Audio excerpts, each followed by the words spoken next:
branches where I combine a little bit from both classes. So the class pretty much helps out anyone with any kind of knowledge level with FlexMLS, both a brand new user and an advanced user. Today, what we'll be covering are some things that I would like for you to consider when you're doing your searches. After that, we will be saving a search and creating a subscription, which is probably the #1 feature within FlexMLS. But before we do that, we're going to learn how to customize the home page. And the idea is for you to have only the tools that are for quick access anytime you log into Flex, including seeing market statistics. That's something that is relatively new to FlexMLS. As you see on the page that I have, it's a pretty boring layout, but you can customize that layout with only the tools that you need. And these are called, where's the mouse? Here we go. There we go. These are called dashboards right here. So that's what we're going to be creating. If you do have any questions, for those of you online, please type it in chat. And then I do have 2 gentlemen here at the Pompano office, so welcome to the class. Are you relatively new to Flex, or have you been using it for a little bit?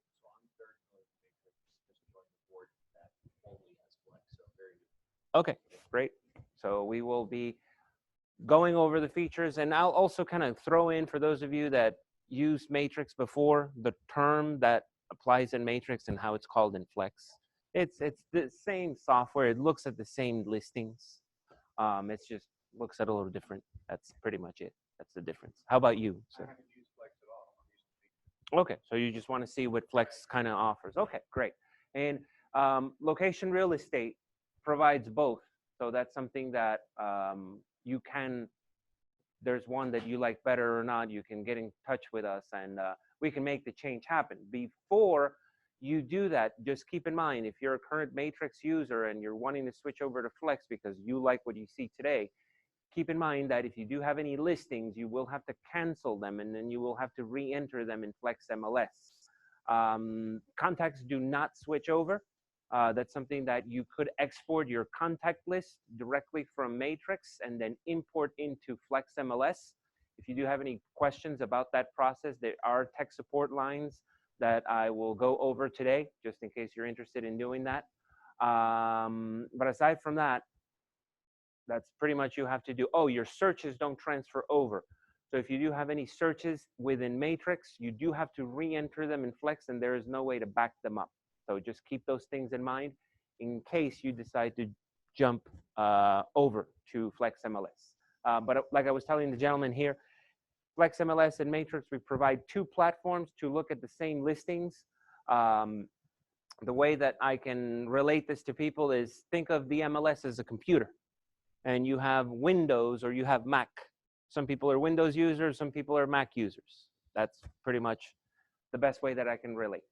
I'm Ivan Hernandez. I'm one of the instructors here at the association, at the Realtors of the Palm Beaches in Greater Fort Lauderdale. And let's get started with the class. We will be going till about noon, okay, today. First and foremost, the home page of FlexMLS. So this bar right up here, where it says enter an address, city, zip code, MLS, or contact. You can enter an MLS number. You can only do one MLS number at a time. So for example, let's say you get an MLS number FX-12345, whatever. You can only put that one in. Later on, I will discuss a way for you to look up multiple MLS numbers at the same time. As far as an address is concerned, simply enter the address. It must be of a listing, and it will find the address for you. You can only do one address at a time. And later on, I will show how to look up multiple addresses at once. The quick launch bar will also allow you to pull up a contact record should you need to look at their contact sheet. So for example, I have a contact named Peter Pan. I just type Peter Pan in, and it finds my contact called Peter Pan. So when I click on Peter Pan, it's now showing me Peter Pan's contact record, the email address, the last time that an email was sent, any kind of activity that they've had as far as looking at listings that I could have possibly sent. through any searches or subscriptions. And subscriptions in FlexMLS are the ways that you automatically deliver listing content to an individual, including yourself, because you could send yourself listings that keep you in touch of what's going on in a specific area or a specific market or a specific type of home. So we will discuss those in a second. What else can this bar do for you? I'm clicking on the FlexMLS icon so that I can go back to the home page. This bar will also allow you to start a search as far as typing in very basic criteria. For example, I could say, find me a rental in Pompano that's 3 bedrooms, 2 baths, and that's $1,500 or more. When I hit enter, the system will begin the process of that search, just very basic criteria. And from that point on, you could go to edit search to add additional filters for the purposes of your search. So this quick launch bar is very, very powerful as far as what it can start for you. Finally, you can look up another agent. Maybe you could look up yourself. Maybe you want to look up maybe a colleague. Maybe you want to look up another person that could have called you and you want to see their member record. So it's as simple as typing in their name. Keep in mind, all this information is public, so you're more than welcome to look up any other realtor in South Florida. Any of the gentlemen that are here, would you like to participate? Giving me your name and we look up your record. Remember, it's public. Anyone can look you up. So, and yeah. Flex, I'm actually not on this. Okay. I'm in the keys. Oh, okay. Okay, that's fine. You can. Well, yeah. The keys we won't have your record. If anything, let me bring up my record because I have an MLS record as well. So I'm going to put in Ivan Hernandez. Come on, keyboard.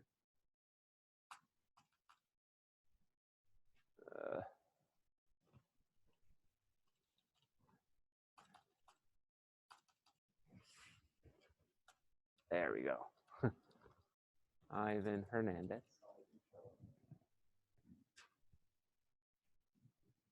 Let's say Ivan Hernandez. There he is. So this is my member record. You can look up anyone's member record, and when you're looking at someone's record, you also have the ability to view their listing. Anything that they could be listing or any kind of sale in which they are bringing in the buyer. That would be the selling checkbox that you would check on. You could bring any status that this individual may have, active, pending, backup, contingent, closed, etc. Once you have checked the appropriate statuses, hit view listings. I don't have any listings because I am a staff member for the association. We're not supposed to have any listings, but it's pretty simple as far as looking up another realtor, and you can see a wealth of information coming from anyone through the FlexMLS quick launch bar.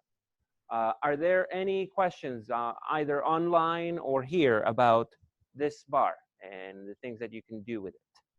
No? Okay. And I'll just give about 20 seconds for those folks online that might be typing.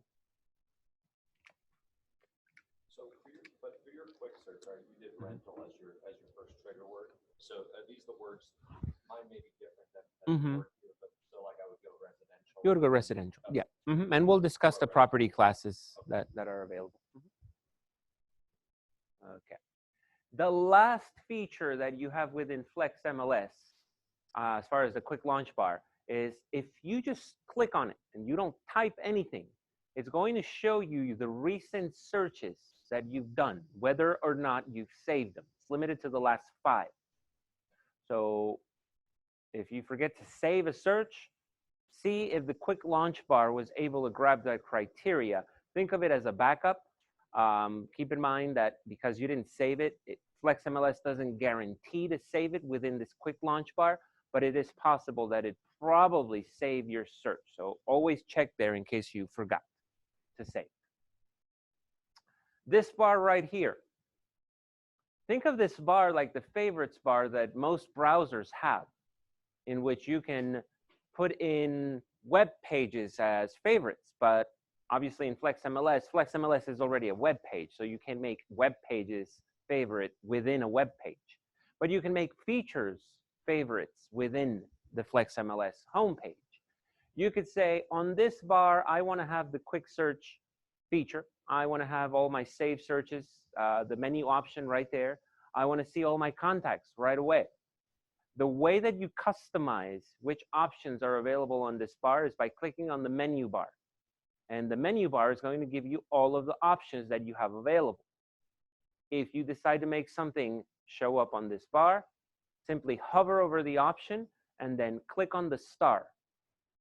Once you click on the star, it's going to become yellow. And when it becomes yellow, it should appear here. Or if you don't have enough space on your browser window, it's going to be available under More. Click on More, and here's the one that I just selected, My Incomplete. So let's say that I want to have My Incomplete as the first option within this bar. What you want to do is you want to click on Reorder. And when you get to the Reorder Favorites screen, go to the bottom where that option is, and then click and hold over this icon that's like 4 lines stacked on top of one another. Click and hold, and then move it to a new location. So I'm going to set it as the first option. I'm going to hit Save, and there's My Incomplete. And that way you can customize any option within the menu bar. Doesn't matter what it is. If it's in menu, you can potentially make it into a favorite on this bar. Are there any questions about the favorites bar? No. Okay. If you need to remove something, it's as simple as going back to menu, going to the option, and then just clicking on the star, and then it goes away. Or you could have also gone to Reorder and then just hit Remove next to that option. So you have 2 ways to get rid of things. All right. Now let's talk about the dashboards, which are these. Majority of you probably have a very basic dashboard, which is just the regular MLS dashboard with just some windows that will allow you to see either messages coming from the board or messages coming from FBS, which is the company that makes FlexMLS, some links from the MLS, listings, maybe hot sheets, but it's pretty basic. The idea is for you to customize a dashboard that's going to give you only the features that you care about the most. So if I click on this blue button, I can now see all of the dashboards that I've created. Think of dashboards as like having multiple desktops. So I click on MLS. Notice how I have one called Ivans. And the Ivans dashboard only has the tools that I want to go on this dashboard. I have some graphs about the city of Parkland. I have my quick access to contacts, quick access to saved searches, quick access to any listings if I had any listings. And then I can create a new search directly from the home page. I still have my MLS links. And once again, I have my listing inventory. I do have a question online. Is FlexMLS available to Miami members too? No, FlexMLS, from my knowledge, the Miami Association of Realtors does not have access to FlexMLS. All right, so as far as customizing this is concerned, the way that this is done is by clicking on Customize. And what you want to do is you want to create a new dashboard. So click on Add under Dashboards. And when you click on Add, what Flex is going to want to do is going to want to recommend a dashboard with tools already in there. So for example, let's look at the contacts one. They're recommending that you add this dashboard because it already contains gadgets called contacts, listing collections, history of sent emails, and any messages from your clients. So if that's a dashboard that you feel that it's going to be useful to you, you can click on Add Dashboard. And it's just going to add, think of it as a desktop that just has gadgets pertaining to contacts. You also have one that's market stats, which just gives you graphs about a specific area. Could be an MLS area, could be maybe a city, could be a zip code.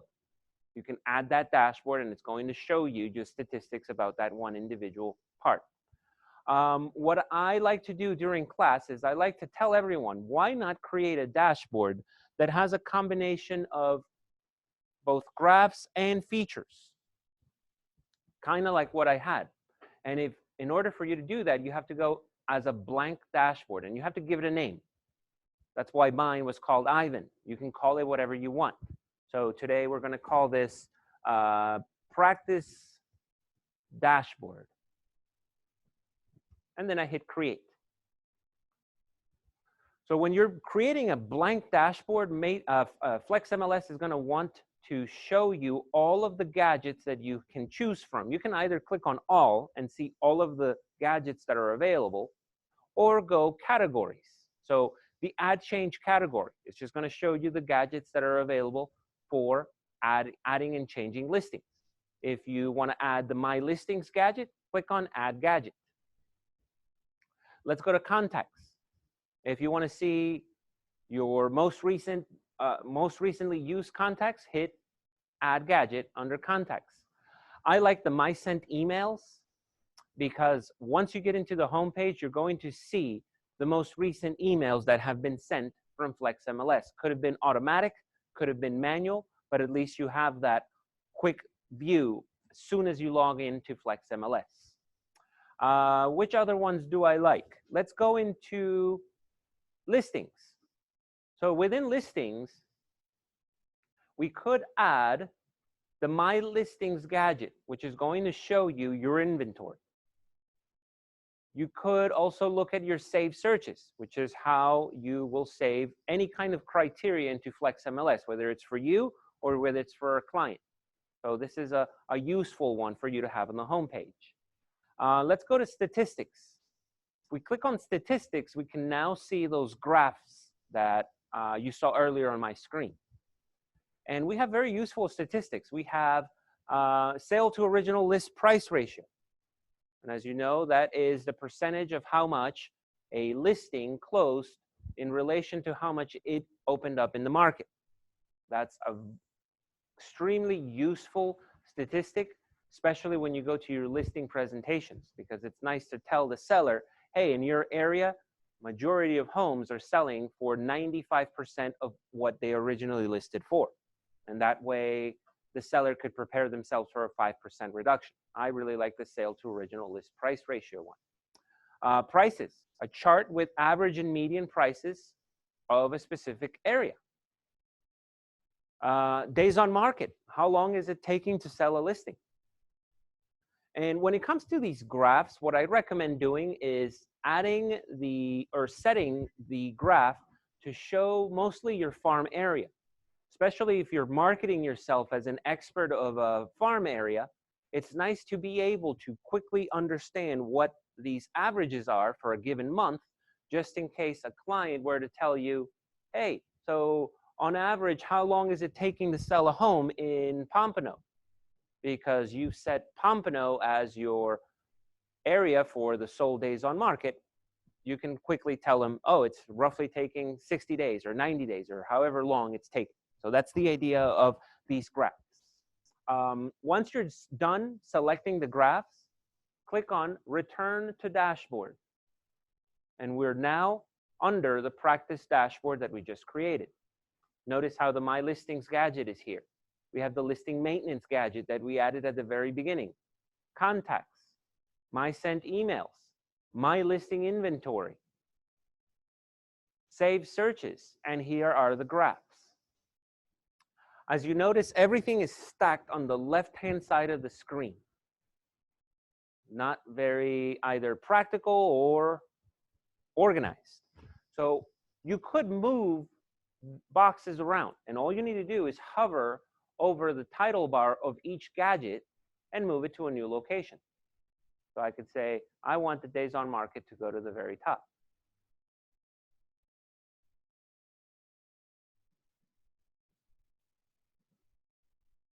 And sorry, the browser is not cooperating.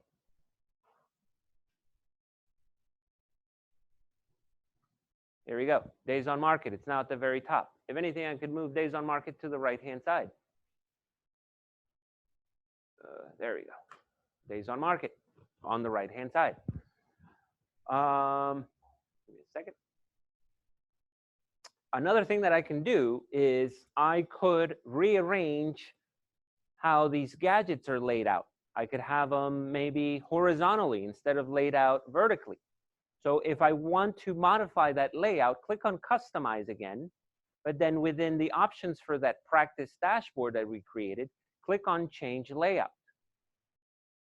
And Flex will allow you to choose a different layout, either 2 vertical columns, or you can have 1 big column and then 1 little column that are vertical, or you could have 3 vertical columns, or now you can have horizontal columns. It really depends on however you want to set it. So I'm going to set it to 3 bars.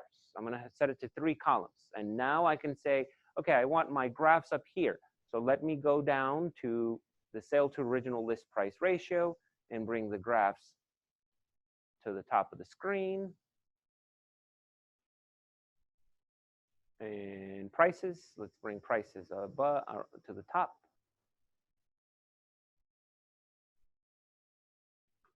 Now I have prices.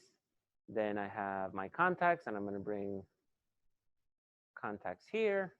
And finally, sent emails up here.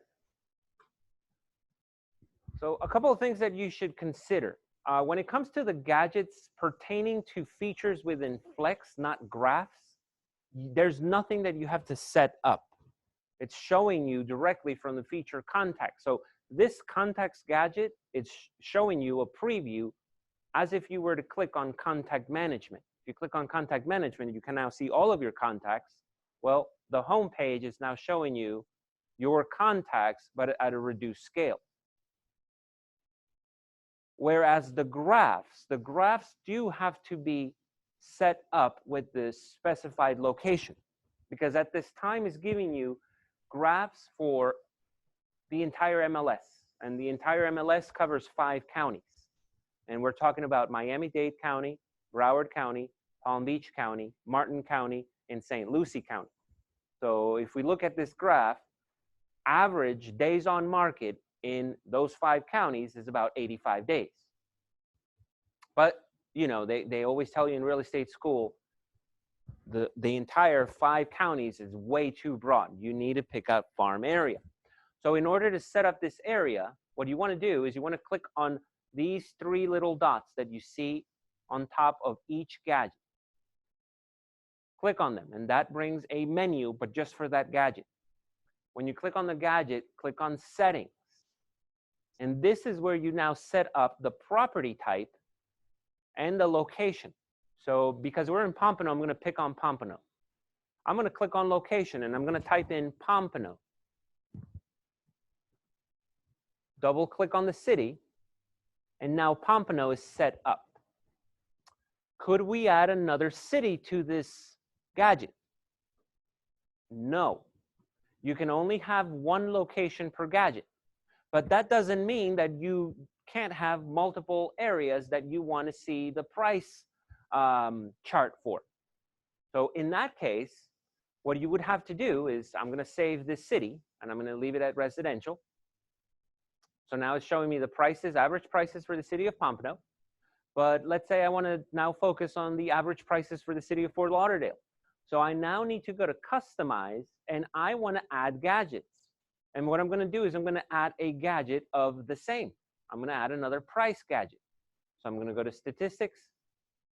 Here's prices. It reminds me, hey, prices is already on this dashboard. Okay, that's fine.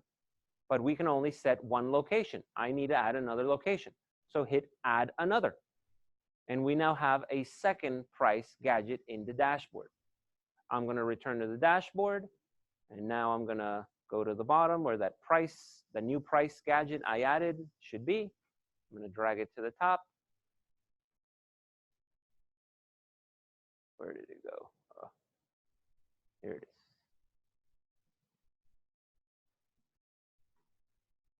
So now we have prices. This is the one we set up for Pompano. Click again on 3 dots. Click on settings. And now we're going to set Fort Lauderdale. What happened? I didn't take it. Sorry. Here. Fort Lauderdale. So here's the city of Fort Lauderdale. Double click, and now hit save. And that's how you can have multiple areas set up for each graph. Any questions here? So I see my map overlays. Do you also have the ability to drive by map the area? You can. Why is this? Let me just refresh the page. Here we go. Yes, that's something that if you do, we're going to discuss saving maps, map overlays, but if you have a map location already saved, you can use that. Yes. All right. Any questions online as far as setting up the dashboard and setting up the graphs?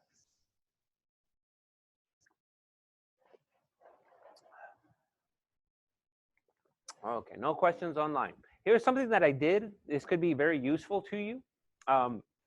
When we're adding dashboards, remember how Flex was recommending some dashboards with specified gadgets. What I like to do is I like to add multiple market stats dashboards, and then I rename them to a specific city, because I now have all of those 6 graphs with those 6 statistics.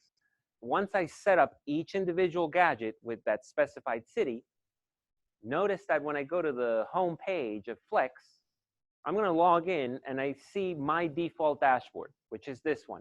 But let's say I want to look at all of the graphs for the city of Fort Lauderdale, because I've set up one dashboard that's called Market Stats for Fort Lauderdale. All I need to do is click on it, and now all of the graphs come up just for the city of Fort Lauderdale. I created another dashboard for the city of West Palm Beach, so we can now see sales data for the city of West Palm Beach. I created one also for the city of Miami Beach. So that's the advantage of the dashboard, that they let you navigate within multiple features within the system, including statistics. Any questions online or here? We're done with the home page. It's fairly simple. One of the things I like about Flex is, let's say that you forget some of the things that I mentioned today, or I don't know, they didn't make sense when I explained them, and you want to try it on your own. And when you're trying it on your own, you can't set it up the way that I did it here. So there's this guided help icon, which will walk you through the process of setting up anything within that page.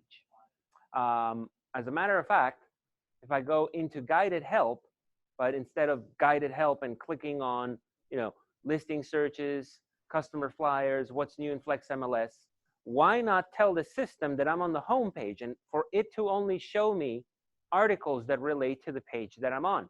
So click on help on the top right and click on help with this page. And when you do that, you only see information that applies to the page that you're on. So it's very useful. Flex kind of knows where you're at, and it knows that the last thing you want to do is look up through a glossary to find a help article. So that page that you just created, so I did one along with, would I need to specifically save that, or does it automatically save? No, so the question that I have here at the office is, the dashboard that I created is, do I need to save it? When you create the dashboard, is already saved.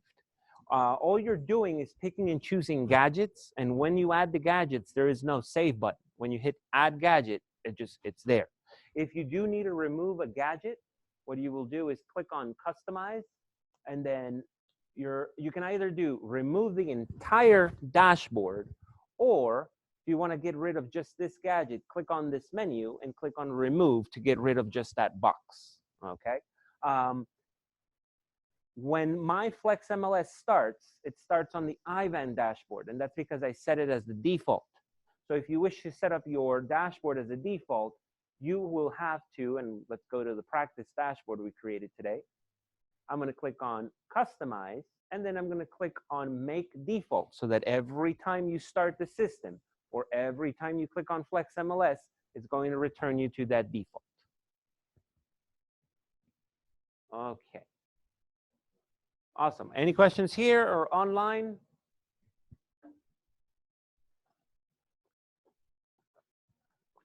All right. So the next thing that we're going to cover are the searches. And the searches are accomplished through quick search. I have it as a favorite, but if you don't have it as a favorite, click on menu, and then under search, you have quick search. Some folks are confused as to, hey, why is there a full search? Am I missing out something if I go with the quick search? The full search is a feature that used to be available in the past editions of FlexMLS, and slowly but surely, FBS, it's fading that feature out, but it doesn't want to take the feature out all at once for those people that are still using it.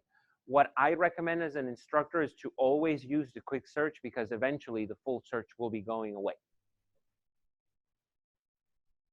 So I click on quick search, and first and foremost, the system will bring you to a residential search form. Residential search form will search condos, single family homes, mobile homes, townhomes, anything that's for sale that's residential. The categories that we have in this MLS, we're talking about residential, which is what I just discussed, residential income, which is anything that ends in plex, duplex, triplex, quadplex, land, anything that's vacant land, business opportunity. If you didn't know, you can list full businesses in MLS for sale. You can search them through this category, the business category. Commercial and industrial, anything that's already been improved within a commercial lot of land will be available through this category. So we're talking about vacant warehouses, vacant storage spaces, vacant office space, anything could go here. And then finally, rental. Anything that's available for rental for residential purposes only will go in number 6, property class number 6, rental. Okay, we're going to pretend like we want to do a search here in Pompano. So first and foremost, you're going to want to set up the location. That is why this box is the leading box. Enter the location. Where? So as we saw earlier, you could either type in a city. Flex will try to recommend popular cities. If these aren't what you're looking for, type it in. So I'm going to type in Pompano. I now have Pompano Beach. Double click on it so that it's selected. And when you see it here, next to an X, it means that it's now a selected option. To do multiple cities, go back to the bar. So I'm going to say Fort Lauderdale. Double click on it, and now you have Pompano and Fort Lauderdale. If you need to exclude one, click on the X, and it gets rid of it. The same applies to zip codes. So let's say zip code 33301. Double click on it, and then we do 33305. Double click on it, and that's how you select multiple zip codes.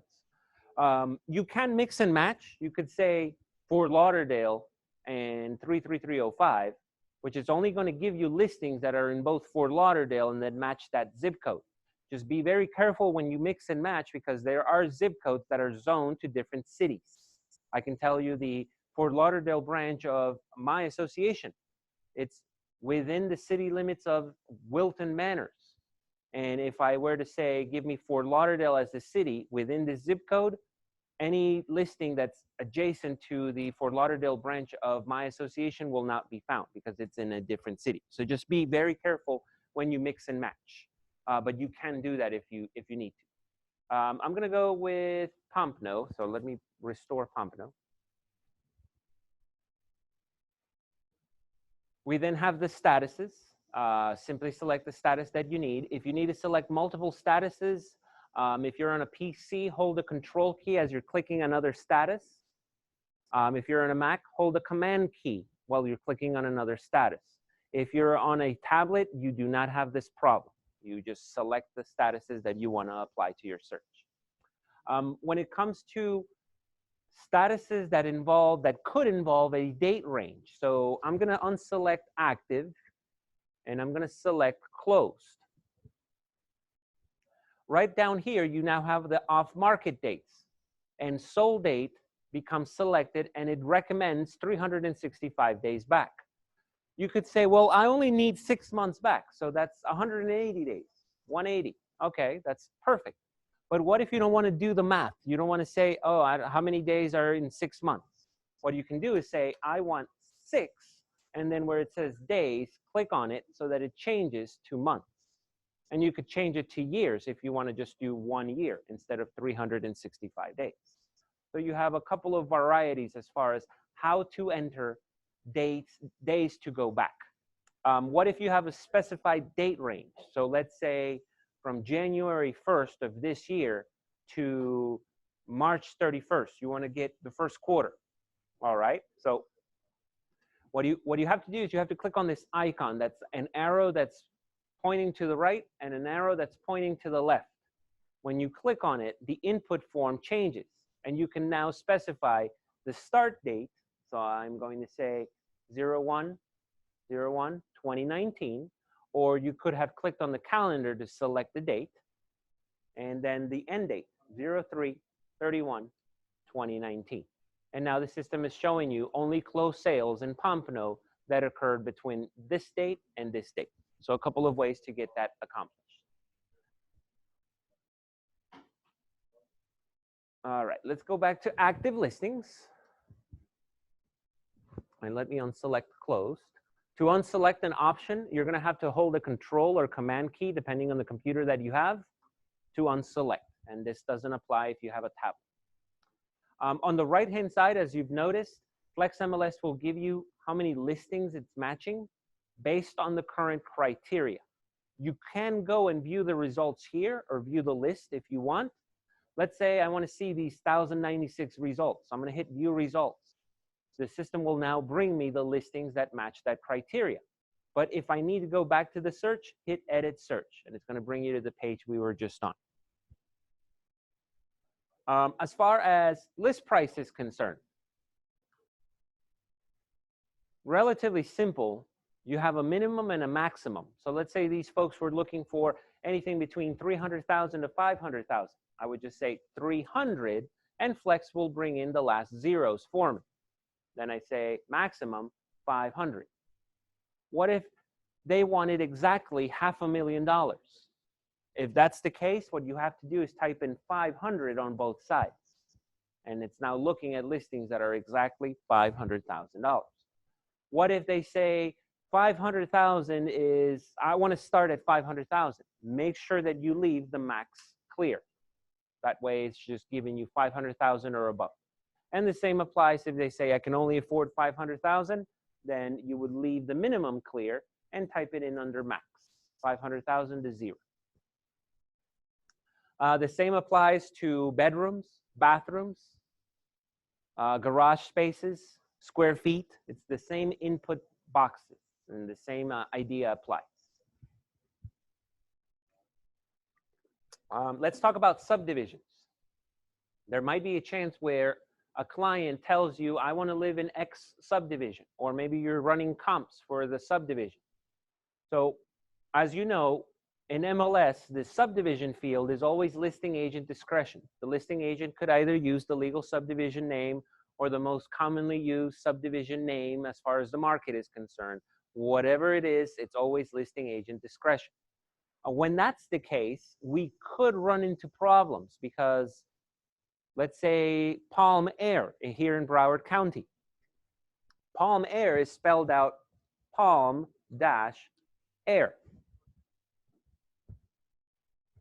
But what if a listing agent put in Palm space Air? Then we wouldn't have a match. What if the listing agent put in Palm-Air, but air as in the air we breathe? I've seen it. It happens. Or what if the listing agent types in Palm space Air and then they type in something else as far as the legal description is concerned?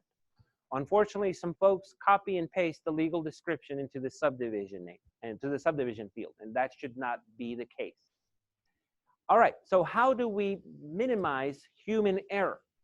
What you want to do is make sure that the subdivision field is selected. That way is used as a filter. And we're going to put in an asterisk before and after each word that makes up the subdivision name. So in this case, I'm going to put in Palm, asterisk. So it's asterisk Palm, asterisk, and then asterisk Air, asterisk. Remember that I'm not putting in the E because I am not sure if some people included the E or not. So the system is now looking at all listings that contain the word Palm and the word Air in any order. That's what those asterisks represent. Make sure that you do not use commas. If you were to use a comma, the system is now thinking that you want listings that include the word Palm or the word Air. So anything like Palm Springs or heir of something, it's now going to give you a ton of listings. If you just want both words included and only those two words, do not separate them with a space or a comma. Just type in asterisk, then the word, then asterisk, and then asterisk again for the second word, the word, and then an asterisk at the end. And when I hit on the side, I see 205 listing matches. If I were to just do it the normal way,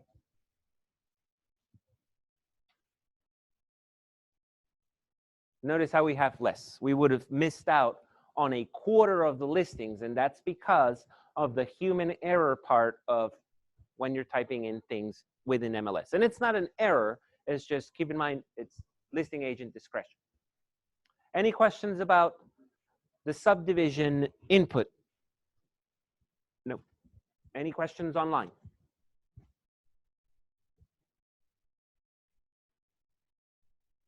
No, I'm gonna get some water. Excellent. Okay, so I'm gonna go with my original Palmair example. All right, we now have the 200 and so listings. And Terry says, great shortcut on subdivisions. I'm glad that it's going to be useful for you. Later on, I'm going to teach you something as far as the remarks within the same asterisks. You can now use keywords. So we will look at that in a second. Type, this is where you can now specify if you just want single family, if you want condos, mobile homes, whatever the case may be, you set it under type. Because remember, residential covers a couple of types of properties, and you can then filter down to specifically what you're looking for within the type box. I'm not going to put in total bedrooms or bathrooms. That's I explained that with the list price. We are going to worry about Hopa, Housing Older Persons Act, which is how you filter to properties that have an age restriction, most commonly known as 55 or over communities. Keep in mind that due to fair housing, you want to always say Housing Older Persons Act. Make sure that you never say on your listing 55 or over or 55 plus. It's automatically a violation. You always have to use the Hopa field to indicate whether or not there is an age restriction on the community. So we're going to pretend like our clients today are wanting to live in an age-restricted community. When you click on Hopa, you now have a couple of options. You have no Hopa, which is no restriction. Okay, that doesn't apply to our clients. So for yes, we have two options. We have unverified and verified. Most folks go with verified. What you need to understand is that verified or unverified only means that the name of the community has been added to the state of Florida's database for 55 or over communities. Is there a requirement for a property manager to list their community within the county's, within the state's database? No, they don't have to. So those would be the unverified ones. They're still complying with the federal law, but they're just not registering within the state of Florida's database. So for that reason, you want to make sure that yes, unverified and yes, verified are selected so that you don't miss out on listings that could just be verified or just could be unverified. When you're entering your listing, you can only choose one. You can either say unverified or verified. So that's something I wanted to remind you about Hopa. Notice how if I unselect unverified, we go down to 1. Whereas if I click on unverified, I now see 17. If I select both, I now get all of them. What if you're a listing agent? How can you get access to this database from the state of Florida? If you're a member of the Realtors of the Palm Beaches and Greater Fort Lauderdale, we include this through your Realtor Dash, which is where you log into MLS. We do have this 55 plus icon right here called Hopa 55. This is a public website. So even if you're not a member of our association, you can get access to this website. And this is the address. If you see it up here, let me see if I can make it a little bigger for you to write down. Notepad here. I'm going to type it here. Where is it? Okay. Okay. I was trying to bring the notepad to make this a little larger, but you can also run a Google search, Florida Commission of Human Relations, and you want to go to the Housing 55 and Older Communities. When you get to this page with the two ladies, scroll down to the Housing for Older Persons directory. Click on it. If the community that you're about to list in MLS is not on this directory, you can safely say that your community, your listing is Hopa unverified. If it is on this database, you can say Hopa verified. Any questions about Housing Older Persons Act, whether here or online? No.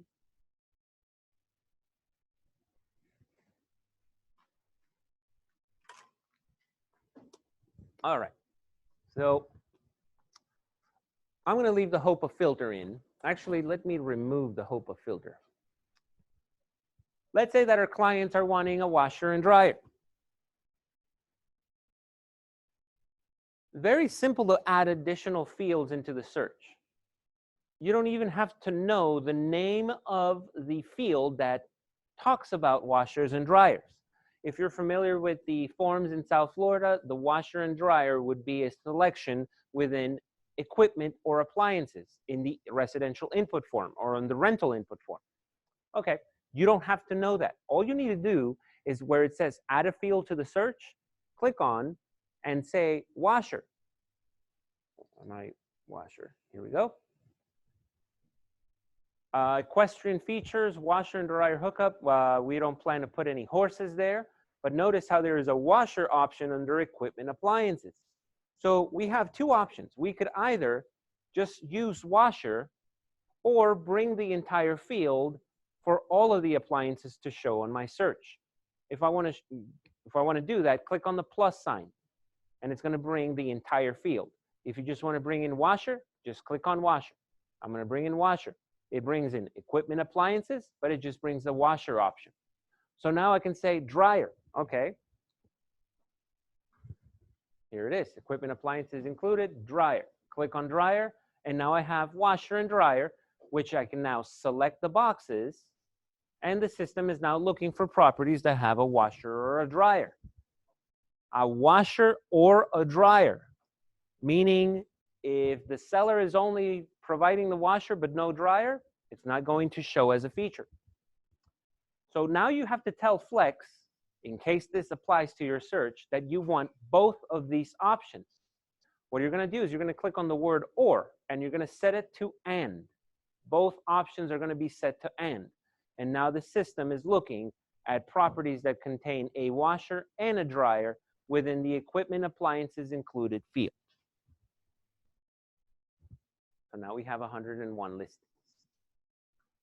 You can also exclude. Let's say you don't want a washer or a dryer. Just make sure that it's set to not, and it's going to exclude things. Not of washer, not of dryer. So any questions about adding a field? It's very simple. You just need to know what you're looking for. Let's say foreclosures. So let me set these to and because we're going to go with this example. But let's say foreclosures. So I'm going to type in for. This is going to be under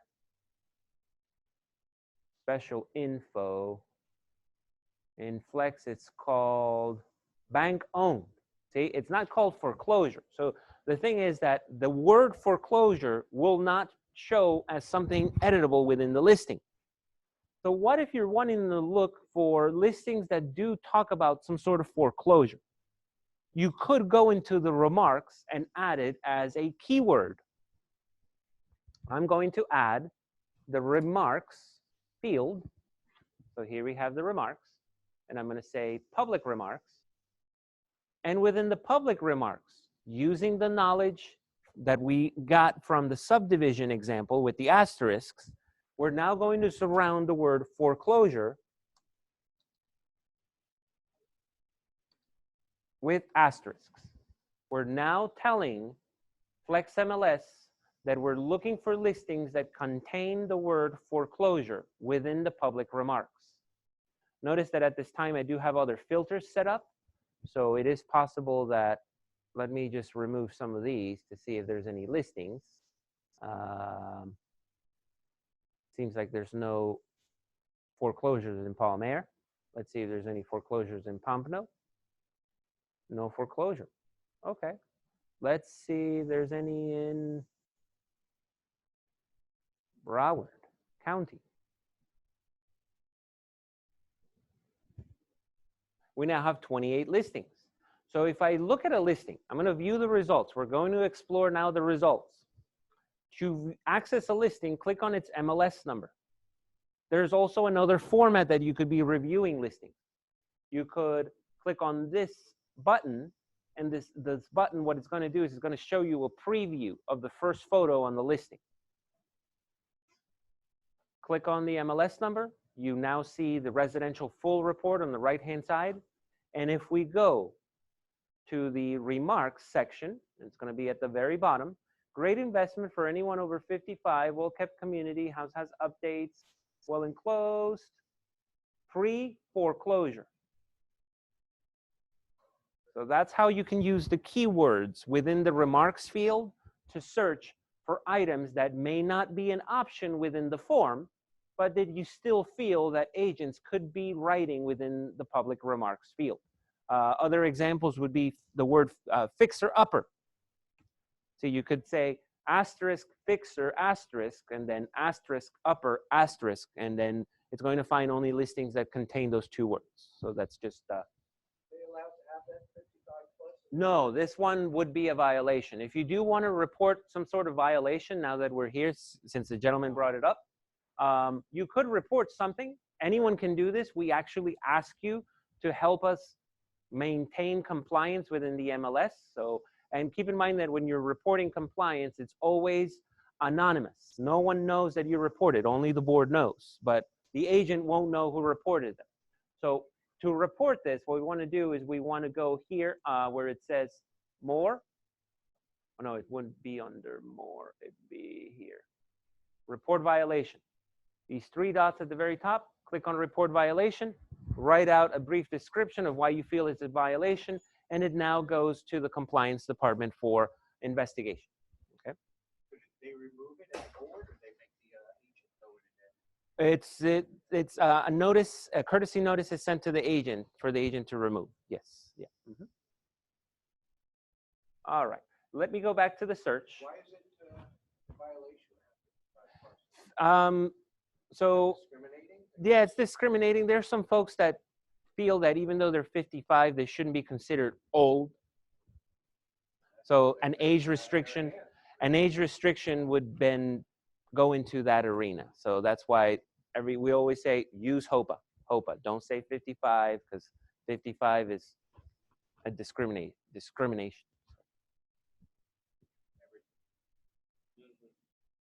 Okay. So now you understand how to add fields. What if I'm happy with these two fields that I added? Does that mean that when I get another client, do I have to add these fields again? No.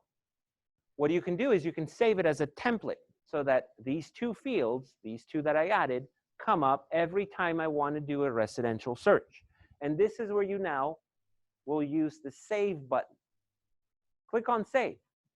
What we're going to do is we're going to save a search template, quick search template. And when you get to this page, Flex is just going to ask you for a label. What would you like to call this template? Call it something simple, something easy for you to remember the two fields that you added. This is going to be the washer and dryer, residential washer and dryer with remarks. Hit save.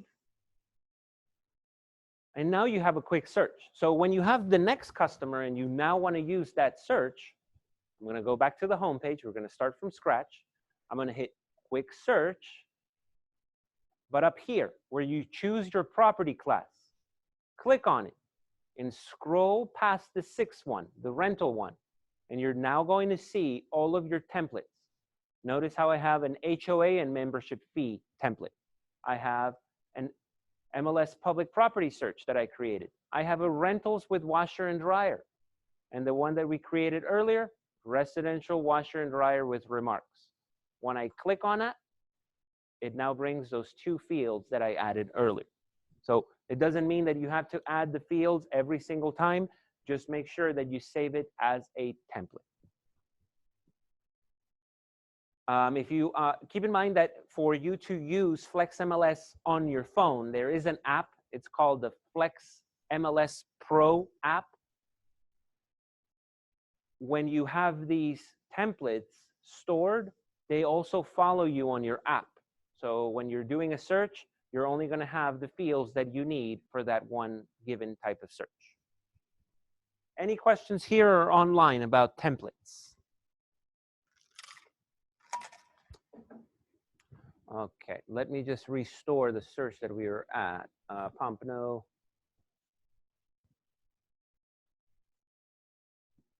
I wonder if there's any fixer uppers. We're just going to use public remarks and see if someone typed fixer upper.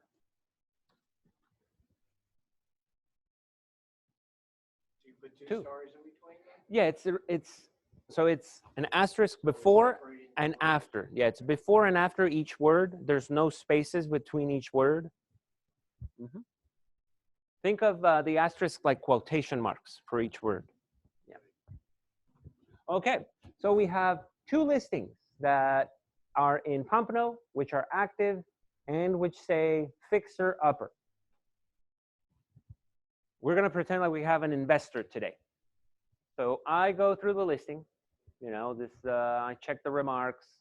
Okay, fixer upper, potential fixer upper, cool.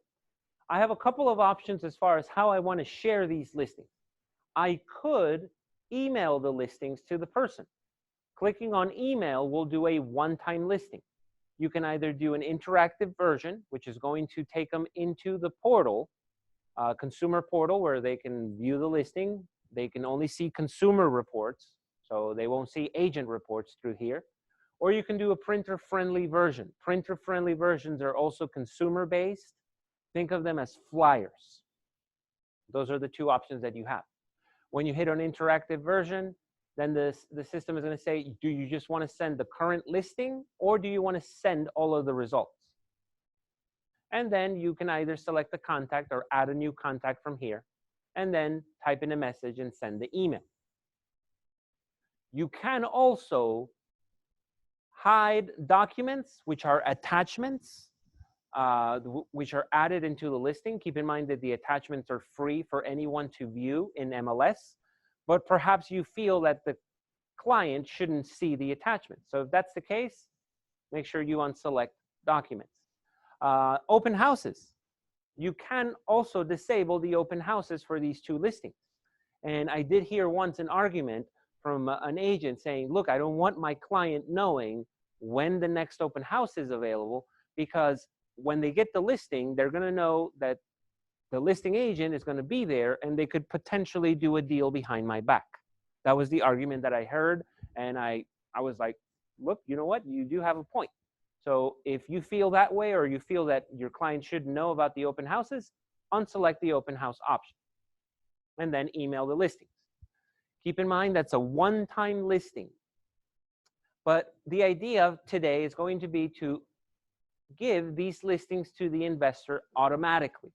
So we're going to save the search, and we're going to tell Flex to tie that person into a subscription. For those of you that use Matrix, the subscription is the auto email. It's the same thing. So to start that process, we can either do it from the list, or we can do it from the detail option, where we're looking at the full listing. Click on Save, and click on Save Search. The search name. What would you like to call this search? So we're going to call this Fixer Uppers in Pompano. The search description is really not required. The search name is the only thing that you need. If you do want to set it as a favorite so that it appears on the home page always, you can set it as a favorite. Contact. You can create the contact from here or tie it to an existing contact. We're going to create a new contact today. Hit New. The name of the person. So we're going to call this investor group. That's the name of the contact. And then the email addresses. You can enter multiple email addresses, just separate them with a comma. I'm only going to enter one today.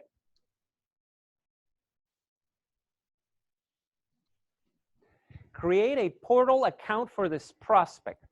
This should always be a yes, and you will always want to invite the person into the portal. The reason why is because the portal allows any client to tell you or categorize those listings based on which ones they like, which ones they don't like. They can also write notes about the listings that you will be able to see. And finally, when they have a portal account, they will be able to search the MLS. So at this point, when I say, hey, they can have access to searching the MLS, some agents become a little concerned. But keep in mind that when you don't give someone access to MLS, they're still going to go to third-party websites to search for listings. Unfortunately, they do this. And it's better to keep them away from those websites and providing them with a site that is MLS related, that they will not be able to see any other agents' names, and that they can still see the most up-to-date database. So that's why I recommend always inviting the person to the portal to create an account. It takes less than a minute. They just have to put in a password, and it's going to be tied up to the email address that you put into this box. They can also, if they download an app called FlexMLS, not FlexMLS Pro, but FlexMLS, they will be able to log into that app with that email address and the password that they created. And anytime they get a new update for this search, they're going to see it as a notification on their app. So they don't even have to have their email on their phone. It's just going to say, new listing found, as a notification on their phone. Those are the advantages of the portal. I always recommend everyone to at least inviting them. If they don't create the password, they will not be logged into the portal. This is not a password that you can create for them. It's completely optional for the client, but always stress out those benefits when you get a chance with your client. All right, at this point, I am ready to save this search. I can either click on save.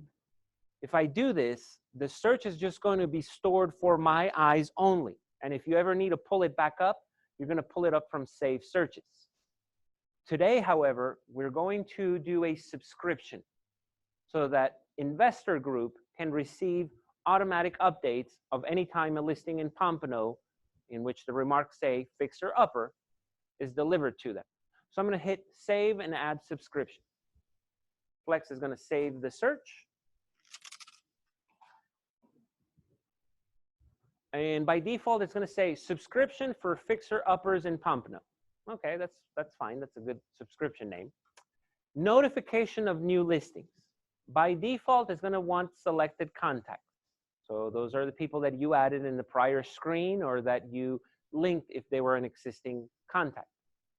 If you want copies of what they're receiving, make sure that you select you. What if this search wasn't for a client? What if this search was for you? You wanted to stay up to date on fixer uppers in Pompano as an investment opportunity. Because you're not sending them to anyone. It's just for you. Unselect selected contacts. Only have you.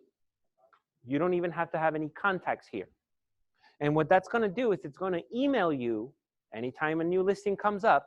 But because the system knows that you're the real estate agent, it's going to give you the option to look at agent-only reports. So that's one of the quicker ways for you to stay up to date with any personal searches. Today, we're going to do selected contacts because we're sending them to investor group. I'm copying myself. If anything, I can say, Flex, send me an email when the person clicks on the link to view the listings. I could do that if I wanted to. I'm not going to do that today, though. Enable preview mode. Preview mode is a way for you to screen the listings before they get delivered to the client. So when that's enabled, what happens is that you receive a notification saying, hey, Ivan, you now have new updates for the search called Fixer Uppers in Pompano for Investor Group. Click on this link to approve them. And you have to view each listing see which one you want to approve, and approve them manually. The only problem with this feature is that it does take away some of its automaticity, meaning you have to, the system relies on you to approve them. It's no longer automatic. Only use preview mode if you have a client that's very demanding, that you feel that it's worth investing your time approving the listings every time there's new updates. But a good amount of agents don't enable preview mode just because of the fact that it takes away its automated process. Any questions so far? I have a question. So Yes. I do utilize that a lot, especially on Matrix. Okay. But what I've noticed using it on this platform on Flex is when I go to approve a listing, I can approve the listing and send it, but do I have the option to deny like I do in Matrix and it goes away? You just don't approve it. Okay. So what I've noticed is just that they all sit there together. So there's no way to go to. No. The reasoning behind it is in case you change your mind, they're still going to be there. That's the whole reason. For those of you that didn't hear, the question online is, so when there's a new update, and if you have preview mode enabled and you select the listing, but you don't want to send it to the client, is there any way to decline it or throw it into a garbage can? No. What you can do is just leave it alone. And the reason being is so that in case you do change your mind and you do want to send it to the client after a couple of days, you still have the listing there hanging out. Any questions online or any other questions here? No? Schedule, pretty self-explanatory. How often you want to send the listings. If you do have preview mode enabled, this doesn't apply. As soon as possible is the most popular one. What if you have clients that say, don't send me emails on the weekend? I don't work weekends. You could go weekly and then unselect Sunday and Saturday.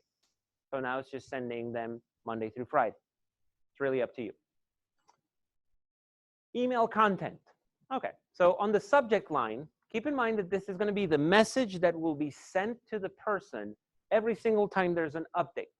So the subject line is going to be properties in Pompano for fixing, whatever you want to call it. A label that's easy for the client to understand what the content of the email is about. And then you can write a message. Hi. There are new listings in MLS for your review. Call me if you have questions. Ivan the Realtor. Awesome. Make sure that this message is as generic as possible because it's going to be the same message anytime there's an update. Don't say, hey, let's meet at Starbucks to review these listings. You're going to have to invite the client every time to Starbucks. All right. What you can do is if this is a generic message that you type over and over and over again, why not save it into FlexMLS as a template? So if you're happy with this message and you wish to use this every time you're adding a subscription, save it as a new template. And the system will ask you to give it a label. You can call it generic message or whatever it is that you want to call it. I already have some templates set up. So I'm going to delete this. And I'm going to go through the templates I've created. I have one called Listing Update Template. Hi, these are the newest listing updates from MLS. Call me if any questions, Ivan the Realtor. I didn't have to type in single letter. It was already saved in Flex. You can always make it as a default so that this message shows every time that you're creating a subscription. You do have a couple of options. Are there any questions about the templates? Very useful. They're going to cut down on your workload. All right, I'm going to hit save. So this saves the subscription. Flex now knows what to send and in which schedule. So at this point, you now have to make a decision as to these two listings. Should I send them now? Should I send them later? Should I just send one of them? That's why it's asking you, email these now, or choose them, or don't send them. This is going to be your welcome message in essence. I'm going to say email these now Notice how all results are chosen. And then the recipients. 2, by default, the client is already selected. You can send a copy to yourself if you want to, and then use any templates, but for the welcome message, if you already have it. If you don't, then you can just type in a brand new message. Hi, welcome investor group. It's a pleasure doing business with you. As we discussed, I'm going to start sending you updates for any fixer-uppers that come up in Pompano. Call me if you have any questions. Something welcoming. And after you type that, hit email, and it sends the email to the client. So what I'm going to do now is I'm going to log into my email because we're going to review the messages that the client receives.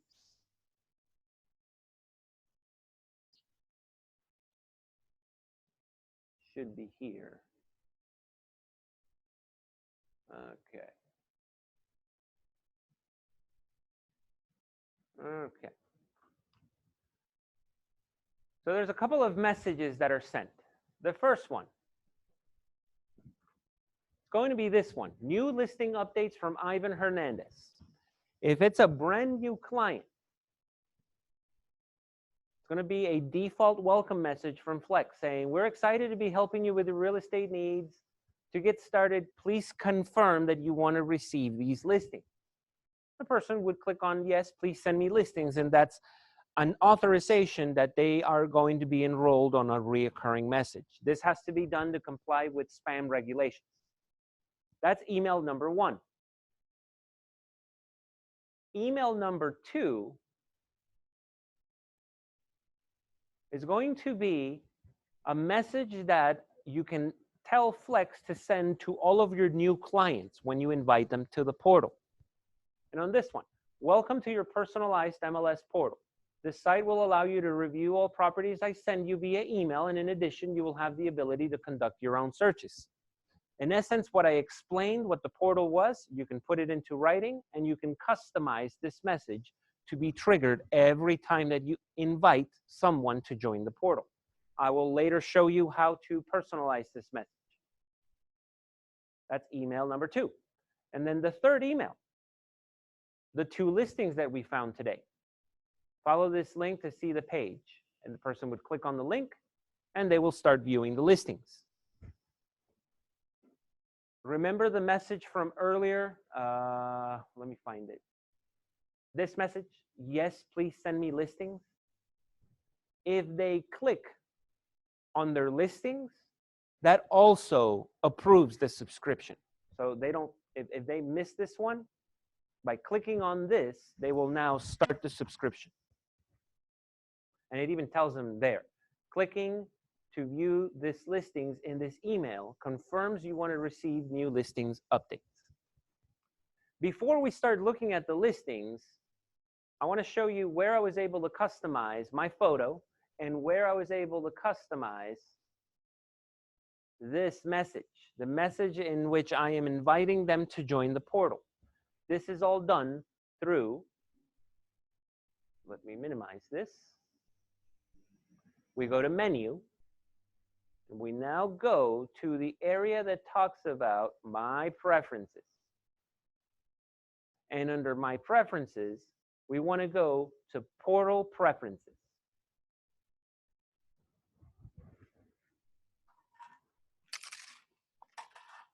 And if you want Flex to walk you through the process, click on walk me through. It's going to do that. Today, what I'm going to show you, just due to time, is how to customize that message and how to change your photo. First and foremost, the message. The message is going to be here under intro email. When creating new accounts, automatically send invite. And then this is the title, and this is the content. And that content will be sent to anyone that you're inviting to the portal for the first time. After you're done, hit save, and you're good to go with that message. The photo, on the other hand, we're now going to go to menu. We're going to go back to preferences, but in this case, we want to go to my profile. A couple of things that you can do in my profile. Photo, personal photo. That's my photo. You can say new and add a photo. You can add multiple photos. but the one that will show on all emails is going to be the very top one. So if you add multiple photos, make sure that the top one is the one that you wish to show on the email. What about your names? Maybe your name is William, but people call you Billy. So as you know, the association must keep your name as it shows on your license, William something. We can't call you Billy because that's not the name that the license shows. But people know you as Billy. So one of the things you could do is go to your names and add yourself a marketing name. Think of the marketing name as your nickname. You can also add any designations that you have. See, if we look at my emails, I have an ePro certification from an AR. My email already has that certification there. And that's because I added the ePro certification into FlexMLS. So that's going to be used as the footer. A couple of ways for you to personalize your image when you're sending emails. You do this through Menu, and you do this through My Profile.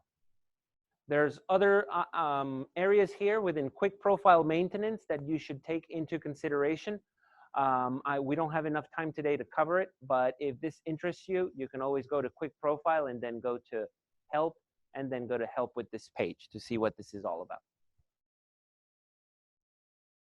All right, any questions so far? No?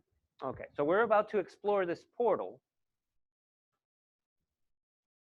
Let me find, not this invite, but let me find the listings. I'm going to click on the listings.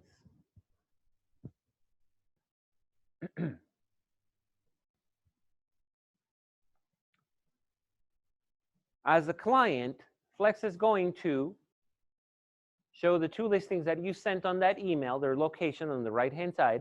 For the person to look at the listing, they can either click on the image or click on the placeholder within the map. So they click on the listing. They review the notes, only public notes. Remember that these are customer-friendly reports. This contact agent button is very misleading because you may think, oh, wow, the portal allows the client to contact the listing agent. No. What happens is this: when you click on contact agent, the person is sending you an email, and you're going to receive that as an email. If you have the FlexMLS Pro app, you're going to see it as a notification on your app. And then you're also going to be able to see this message if you were to go back to the contact record for this person as a note.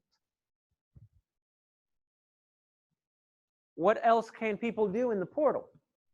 So see how there's a save button or a hide button? If they click on save, in theory, it's going to allow them to put that into a save bin, saying, hey, I like this property, save it. But because the person hasn't created the portal, they don't have that feature yet. So this is where that invite comes into play. What if they didn't get the invite? They can still sign up from this page. Notice how the email is already filled in. All they have to type in is a password and their name. Sign up, and they now have a custom portal. So let me see if I remember the email address for this account.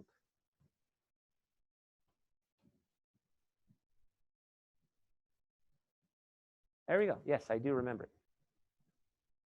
Because I already had an account, I am now as someone who's registered. So when the person's registered, they now have this property saved. Notice how they have these buckets here. They have saved, they have hidden. If I go to saved, I can see all of the listings that I've saved. For the time being, I've only done one. Newsfeed. They click on the newsfeed, just like your Facebook. If there's any updates, new listing updates, they should come up here. Remember that I already reviewed these two listings, so they're no longer news. I've already reviewed them. If the person wants to go back to the search, they click on the search.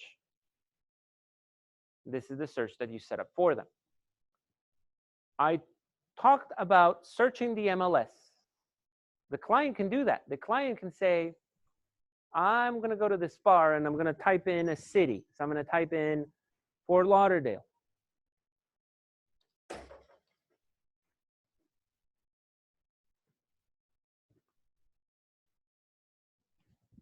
System is now looking at listings within Fort Lauderdale.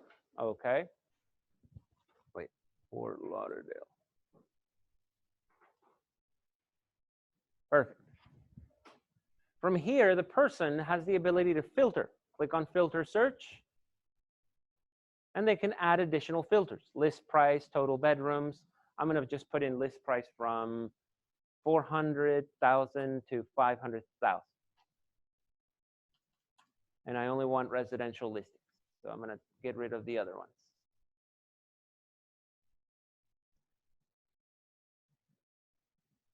Okay. Flex is now giving me 241 listings. Let me see if I make this a little bit tighter. 450. Okay, 127. That's good enough. But can they add things like washer and dryer? Can they add things like Hopa? Yeah, they can add Hopa. They can't add washer and dryer, though. And that's where your help comes into play. So they have the ability to search the MLS, but they don't have all of the boxes that are available. When they're viewing the listings, they're going to view them in the same format that you sent them the listings, always customer friendly. And they can say, look, this listing, I like it, save it. They could even write you a note about the listing. How would they write you a note? They would go up here to this icon, like a chat icon. And they're saying, well, this was the original listing. Let me see, contact agent, we're gonna write a note, there we go. Subject, type a message. I found this myself. Let's go see it. Send. And just like that, the person found their own listing and they sent you a note about it. And remember, you're going to get it as an email, notification on the app, and it's also going to be stored under contacts. We will look at contacts in a second because the advantage of them setting up a portal is that all of this information is tracked. Every single thing that they do on the portal, all the searches that they do, anything that they look at, it's already tracked, which is going to give you insights into how engaged the customer is when you send them listings. Any questions about the portal? It's pretty simple for the client, very easy for them to use. Any questions online?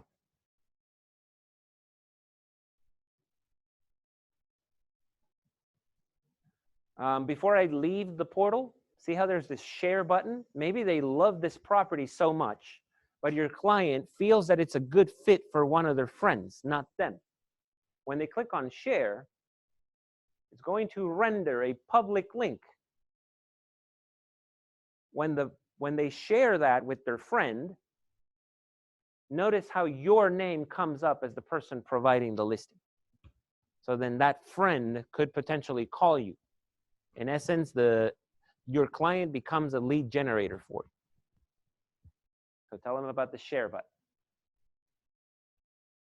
Okay, we're done with the portal. Now we are going to go into Flex to talk about the information that they just set up for you. This is all available through contact management. And if you don't have contact management here, you go to menu and you go into, here we go, contact management. The other way that you could do it is by typing in the client's name. When I go into contact management, I see the following. I see contact records, investor group, Peter Pan, demo contact, and a gentleman here. It even tells you if they have registered to the portal. Let's go to investor group. When I click on investor group, when I'm editing the contact, I could even tie these folks into a group for purposes of sorting. Because maybe, I don't know, at the end of the year, I want to send emails to only investors. Best way to do this is by putting them into a group so that when I'm looking at all of my contacts, I only get to see the investors. This is how you do it. You're going to edit the contact, and you're going to assign a group. And the groups that I have in there are called investors or foreign investors. I created these groups, and the way that I created the groups is by going to edit group list. You can create whichever groups you want. But the idea of setting them into groups is that it's going to be easier for you when you're reviewing this big old list to say, hey, group, don't show me all contacts, only show me my investors. Now we just see investor group. And then from here, you could export or you can print this list for any prospecting that you need to do within your contact. Okay, let's go to investor group. Right away under the contact details, it tells you when the last email was sent. So if we go to activity, we can now see anything that they've done in the past 30 days. We were just in the portal, so it's not considered the last 30 days. Last 30 days would start from yesterday. Let me show you a contact that does have activity. This person was on the portal yesterday. Peter Pan. See, Peter Pan under activity was enrolled in the portal just looking at listings. He viewed 3 listings, these 3 listings. And we can, when we click on the listing, we now see the agent full report for the listing that the person looked at. Let's go back to Peter Pan. I'm sorry, to investor group. Click on investor group. Click on activity. So even though we don't have that blue bar, we still see that they viewed listings today. Click on viewed listings. We see the amount of times that that individual looked at that listing. We looked at this listing 3 times. The one that they look at the most, it's going to go to the top of the list, which is going to give you an indication of how much they like a property, whether or not they give it a save on the portal. Because investor group did register, if we now go into portal, we now get to see their collections. We go to the saved collection, we now see the 2 listings that they put a star to. And this is the one that we sent. This is the one that they found themselves. And when we're reviewing this, we see by default the residential full report. What else? Let's go to investor group, the contact here. Remember that search, Fort Lauderdale search. Okay, so the person sent me a message and they liked the property. But we can still see the criteria that they used for this search. Under most recent unsafe search, we can see the search parameters. Notice how it tells you. They were looking at residential listings in the city of Fort Lauderdale between 400,000 and 450,000.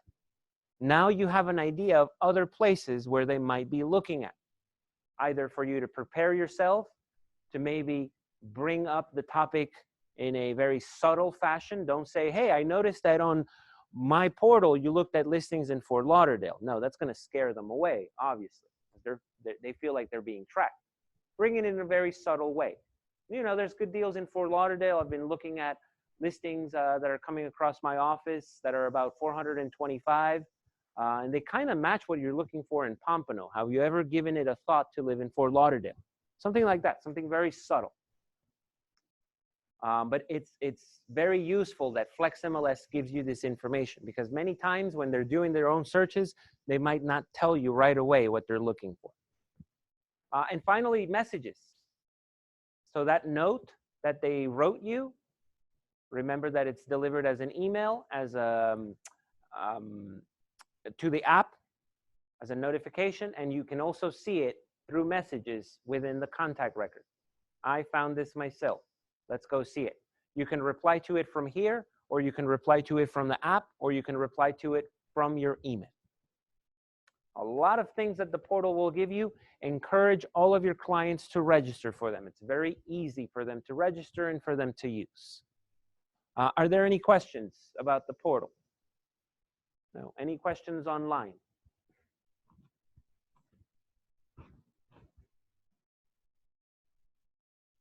No questions online. Awesome. Okay.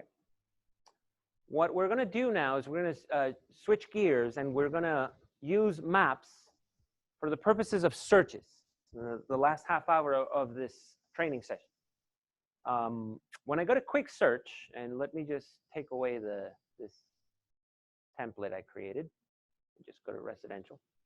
Instead of typing in the location, what I can do is I can go to the map search and draw shapes so that the system only shows me listings inside those shapes. When I click map search, here's what happens. Your search criteria is still on the left-hand side, and on the right-hand side, you can now play around with the map. A couple of things that you could do. First and foremost, let's go into Broward County, where we're at. I'm gonna get rid of this. These are the shapes that you can draw from. You have a square, okay? So you can do a rectangle. You could do a circle. Or you could do a polygon. Polygon is the most flexible one because it's more than 5 sides. That's typically the most popular. In order to use a polygon, all you're doing is clicking on each corner of the shape. And that's how you're able to trace the shape precisely. When you're done, just double click, and it sets the shape into place. If you need to get rid of a shape, on the left-hand side under location, hover over the shape. It's going to then highlight it for you on the map. Hit the X to get rid of it.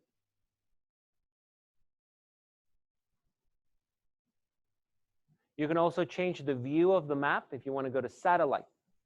There's some people that are more comfortable with the satellite view. Other things that you can do with the map. We're going to explore this feature right here.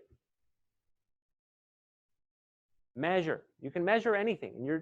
It's not saving the search or no. You just want to know how far it is from here to here. Click on the ruler and a protractor. Click, click, and you can now see it's 3,210 feet. You can also do a full shape. So you can go south, then we're going to go east, and then we're going to go back up north. And when you're done, double click, and it erases the shape. So measuring tool is very useful in case your clients say, how far am I from the house next door? You can simply measure. This feature right here, the eye, it's called Nosy Neighbor. And what the eye enables you to do is to zoom in to a point where you can now see each parcel. So we have these parcels here. But if you want to know more information about the parcel, click on the parcel. It's going to map the parcel for you. It's going to tell you any sales activity the property has had, and it's going to link you to its public report through IMAP. Very useful feature. It's called Nosy Neighbor, because you're being nosy. Okay. The last thing we're going to explore here within the map, the overlays feature. Because you may get a client that says, look, I want my son and my daughter to go to X high school. And I want to live in the area that is zoned for that high school. As you know, school information within a listing is optional. It's not required to be entered. As a matter of fact, a lot of brokers suggest that their agents do not enter school information because then it will hold them liable in case that the school zoning were to change for that one particular home. So the broker doesn't want to know anything about schools within their listing. So how do we cater to those clients that are asking us for the schools? What I'm going to do is I'm going to turn on the overlays feature because I can have the system provide me maps. Let me go over here. Of high schools or middle schools, even elementary schools. I can have maps of Palm Beach area numbers or Broward area numbers, St. Lucie area numbers, those MLS area numbers that a lot of people don't know how to get the area numbers from. You can set it as an overlay. Let's go with the middle school one. So I'm going to click on middle schools. Now we have, as you see, it's a layer above the map that it's mapping out those school zones. So when we're here, and let me, kind of hard for me to see. Let me go to an easy one to see. This Lake Worth one, which is a nice little square. It's kind of bright here at the office for me to see the map. I'm sure that online you can see it fairly well. It's kind of bright for us here. So I'm going to pick on something easy for me to be able to outline. Because that's what you're going to be doing. You're going to be tracing the area. You're going to be using that map as a guide. Use the polygon tool. Click on polygon, and then click on each corner of that map. And you're essentially tracing that school boundary. When you're done, double click, and you now have Lake Worth selected. I made a mistake here with my map. We're going to leave it as is, but you get the idea. Trace the boundary. So the system is now looking at only listings inside this Lake Worth area. What if that's a school that you constantly get requests for? Does this mean that you're going to have to trace this over and over and over again? No. You can set up a map overlay, a custom map overlay. You go to save. You're going to click on save this polygon as my own personal map. Give it a title.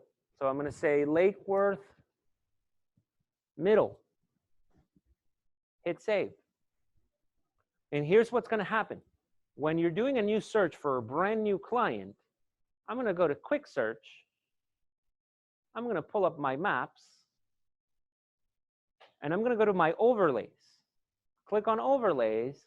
And below the default ones, go to your map overlays. This is the Lake Worth Middle one. Click on Lake Worth.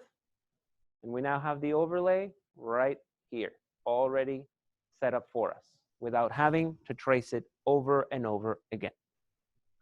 So that's a feature that is very useful for areas that you use extensively. Maybe it's your farm area and you quickly want to do a search in your own farm area. So I have Victoria Park in Fort Lauderdale already mapped out. See, I go to overlays. Here's Victoria Park, and the system has just mapped Victoria Park for me without me having to do it. That's because I did it once and I saved it as an overlay. Any questions about the overlays? They're very useful. Very, very useful. You don't even have to click on overlays to be able to use them. Because what I could do, I'm gonna do a brand new search. I'm gonna go to quick search, and then within location, I'm gonna say, Flex, pull up my map for Lake Worth Middle. See how at the bottom, it's recommending the polygon for Lake Worth Middle. I double click on it, and Flex now knows that that's the location that I want the listings under. Earlier, you asked me a question about being able to use these overlays for these graphs. So the gentleman here at the office asked me, can I use one of those custom overlays for the purposes of the graphs that I see on this dashboard? Absolutely. See, I'm going to go to the practice dashboard, and we're going to play around with the sale to original list price ratio. What I'm going to do is I'm going to go to settings, and the location is going to be Victoria Park, that area that I drew earlier, or not earlier, but I already had saved. It's a custom map overlay. Double click on it, hit save, and I am now seeing sale to original list price ratio inside that shape. So the overlays are very useful, and they could be used in many, many situations. Any questions about overlays? Let me go into quick search because there's something else that might be useful to you. You may have clients that say, hey, I want to live close to work. And I also want to live close to a school. They give you like 2 reference points. So I'm going to pick on this office. I'm going to pretend like I'm coming here to work, to location real estate. I'm not sure what the address is here, though. Let me look it up on Google. 1500 East. Okay. 1500 East Atlantic. All right. That's the address for this location. So what I can do is I can set it as a reference point by clicking on this thumbtack right at the bottom. Click on it and then say 1500 East Atlantic and Pompano. That's the city, right? Yeah, Pompano. Hit locate. And Flex just placed a thumbtack over this location. So when I click on use this location, the system will allow me to do a radius search. This feature is very useful in case you're doing comps, because you can say, from this address, draw a circle that's a mile from here. Create the radius, and we now have a circle that's a mile around 1500 East Atlantic. If we need to make it smaller or bigger, we just hit edit. We can edit the shape, and we can either resize or do whatever it is that we need to do with the shape. All right, so the client wants to live a mile from their place of work. So they work here, and there's something that they have to do here every morning. Cypress Elementary School. They also want to make it within a boundary of Cypress Elementary School. So I'm going to pick on Cypress Elementary School. I'm going to draw a circle here, and I'm going to do a mile radius from this school.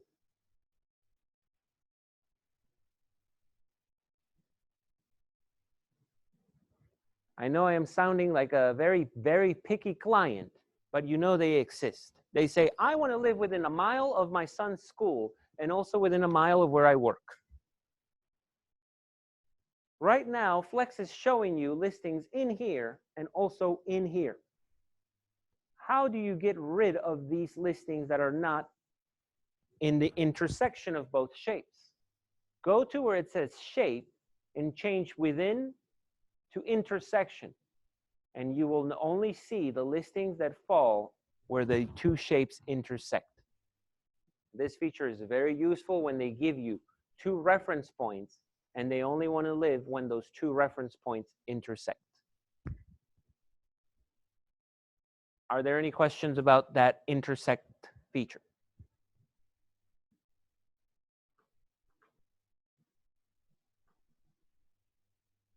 Awesome. The last thing that I wanted to cover with you is when you're viewing a list of results, we're going to pick on these 26 results. Earlier, I showed how you can set up the first page, the first photo of the listing to show. But what about the columns? Can I make my custom reports? And Terry, I'll do the intersect feature again at the end of the class. All right. So this report, if anything, I would want to add HOA, if there's any HOA fees and any type of associations that might have to apply. This pretty much says I must add a column that talks about that information, because all I see is the subdivision name, Hopa, days on market, that has a pool, but I don't see anything about the name of the subdivision, or I'm sorry, if it does have an HOA and how much per month is it paying. So to customize this view, I'm going to click on the view button. And when you click on view, you're going to go to fields. Before you go to fields, however, you have to rename it. You cannot modify a default, and the default is anything that begins with a number. Those are the default ones. Those are the system defaults. So let's first give it a name. We're going to call this report HOA fee report. And then under fields, by default, you have 3 of them: price, status, and MLS number. We then have the area, the square feet, living, etc. If you want to get rid of a field because it's not useful for you, click on the X. I'm going to get rid of open house. To add a field, go to the search box and type in whatever it is that you're looking for. I'm looking for fee. So we have application fee, membership fee required. That's a useful one. I want to add membership fee required. And if a membership fee amount applies, then the association one is called HOA, monthly, HOA monthly. They always will be added towards the bottom of the list. So if you wish to move them to a new location, maybe towards the beginning of the report, click and hold and move it to a new location. I want them to go right here, right after the price, status, and MLS number. So I'm going to bring this one here. And then I'm going to bring the HOA monthly amount up here. Membership fee required. That's the name of the column. Kind of long. If it's too long, click on it and you can give it a new name. You could say member fee required, something smaller. Why do I encourage you to resize these? Because if you're printing out this report, if you have a very long column description, the column is going to be very wide, meaning it's going to take a lot of space in your printout. This is a shortcut if you wish to make your print also larger. I'm going to leave this one as is, and then this is the HOA. My client is not going to understand all this stuff, so I'm going to change it to HOA fee monthly. Hit done, and then hit save. So we've just created a custom view called HOA fee report, which now says membership fee required, no, there is no membership fee, and the HOA fee is $337 per month. We could have gone through the entire listing to hunt for this information, but many times if we're evaluating a lot of listings at the same time, it's much more efficient to have a report with only the data that we're looking to see from the listing. To use the reports, you're going to have them here on this drop down. Recall anything that begins with a number, it's a system default. Anything that doesn't have a number, it's because you've created it. So I have a couple of custom reports. I have one that's called financing types. Click on this, and it's going to bring a column that just talks about the terms that are considered for those listings. Are there any questions about creating a custom view? If there is a view that you want to delete, let's say I want to delete the one we just created, we're now going to go into menu and we're going to go into my views. When we're here, we could create a new one from scratch. We could copy it. We could edit it, or we could just select it. So here's the HOA fee report, and I'm going to remove it. And it's going to say, yeah, the columns, are you sure? Yes. And just like that, I deleted that report. I could also give this report to someone in my office if I feel that it's going to benefit them. Maybe this financing types report is useful for a colleague in your office. You could share it with them by going give to someone.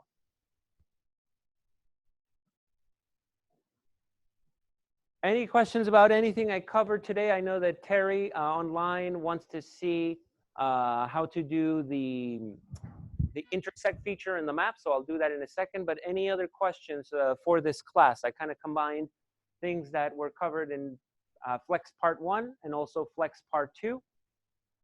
If you do have any questions, please type them out on the chat. Any questions here at the office? No? I'll give you just a couple more seconds to tell me if you do have any questions.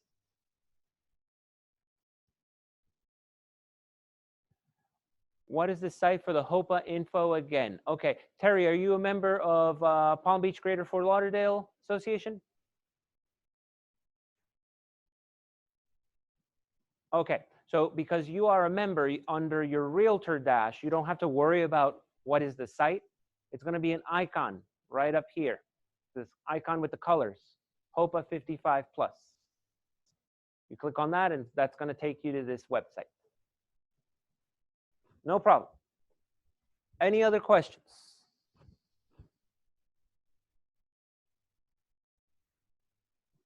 Okay, I'm going to do the intersect example again.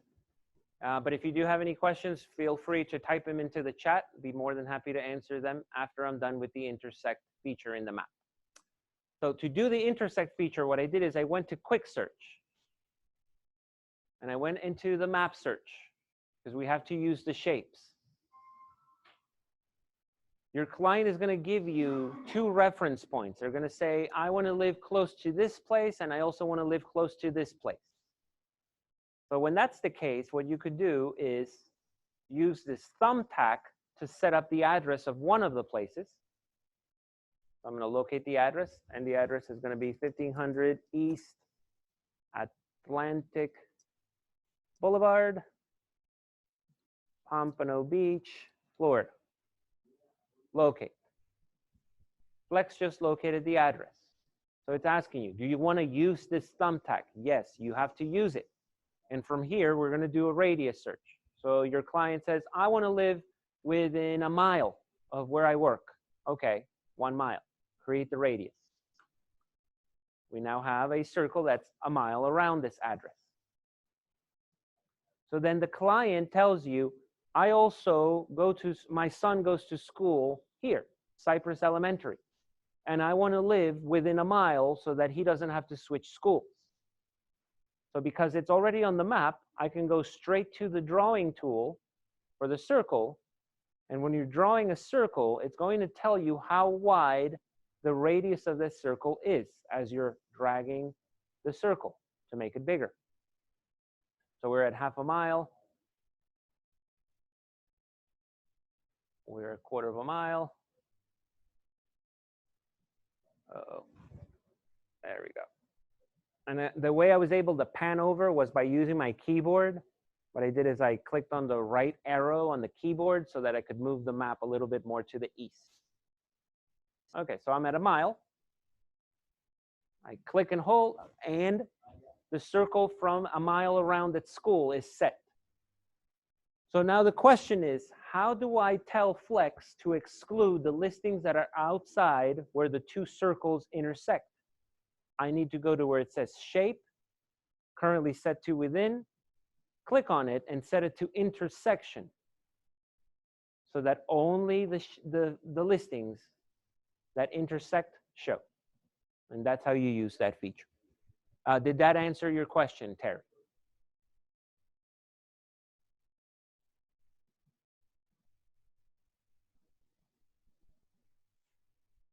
And any other questions that we may have online?